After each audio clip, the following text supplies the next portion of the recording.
Shalom rekan-rekan Gerakan Pemuda, kembali lagi di SPP Sunday pada hari Minggu 1 Maret 2026. Rekan-rekan pemuda, sebelum kita membaca renungan kita pada hari ini, marilah kita bersatu dengan Tuhan, kita berdoa. Puji dan syukur kami panjatkan kehadiran-Mu ya Tuhan, atas segala penyertaan yang Kau berikan kepada kami hingga pada hari ini. Ya Tuhan, sebentar lagi kami akan membaca renungan-renungan kami. Berkatilah kami agar apa yang kami dengar dan kami baca dapat kami pahami dan kami terapkan ke dalam kehidupan kami masing-masing. Terpujilah nama-Mu Yesus Kristus, kini dan kekal sampai selama-lamanya. Haleluya, amin.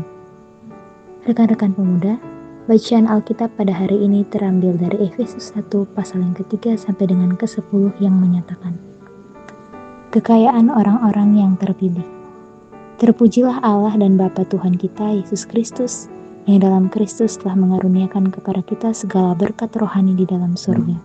Sebab di dalam Dia Allah telah memilih kita sebelum dunia dijadikan, supaya kita kudus dan tak bercacat di hadapan-Nya. Dalam kasih Ia telah menentukan kita dari semula oleh Yesus Kristus untuk menjadi anak-anak-Nya, sesuai dengan kerelaan kehendak-Nya, supaya terpujilah kasih karunia-Nya yang mulia, yang dikaruniakannya kepada kita di dalam Dia, yang dikasihinya. Sebab di dalam Dia dan oleh darah-Nya kita beroleh penebusan, yaitu pengampunan dosa, menurut kekayaan kasih karunia-Nya, yang dilimpahkannya kepada kita dalam segala hikmat dan pengertian. Sebab Ia telah menyatakan kasih kehendak-Nya kepada kita sesuai dengan rencana kerelaan-Nya, yaitu rencana kerelaan yang dari semula telah ditetapkannya di dalam Kristus, sebagai persiapan kegenapan waktu untuk mempersatukan di dalam Kristus sebagai kepala segala sesuatu, baik yang di surga maupun yang di bumi. Aku katakan di dalam Kristus, karena di dalam Dialah kami mendapat bagian yang dijanjikan, kami yang dari semula ditentukan untuk menerima bagian itu. Demikianlah pembacaan Alkitab kita pada hari ini. God's timing perfect. Apakah kita saat ini sedang merasa kebingungan karena keputusan-keputusan yang kita ambil tidak sesuai dengan harapan? Apakah saat ini kita sedang merasa kehilangan arah dan tujuan hidup sebagai orang muda? Apakah saat ini kita sedang terjebak pada jalan buntu yang membuat frustrasi? Jika jawabannya tidak, mungkin renungan itu tidak perlu diteruskan dan tutuplah dalam doa. Tapi jika jawabannya iya, maka sebaiknya lanjutkanlah membaca. Surat Paulus kepada jemaat di Efesus ini merupakan surat yang indah dan menarik.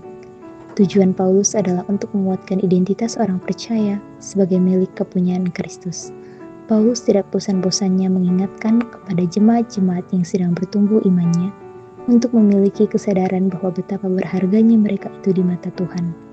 Dalam kasih Tuhan menentukan kita menjadi anak-anak kesayangannya.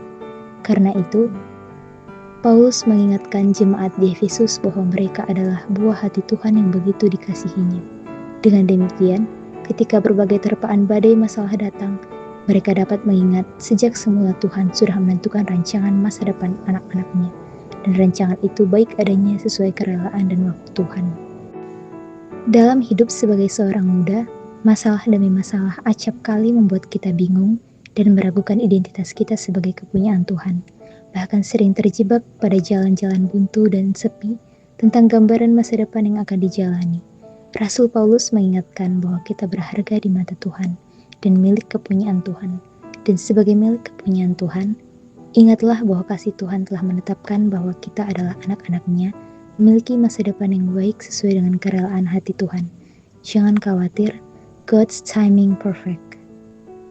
Rekan-rekan pemuda, demikianlah pembacaan firman kita pada hari ini.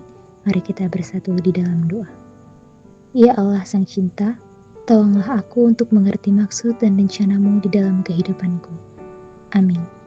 Rekan-rekan pemuda, pembacaan Alkitab dan renungan pada hari ini telah selesai. Sampai bertemu pada SPP selanjutnya. Shalom.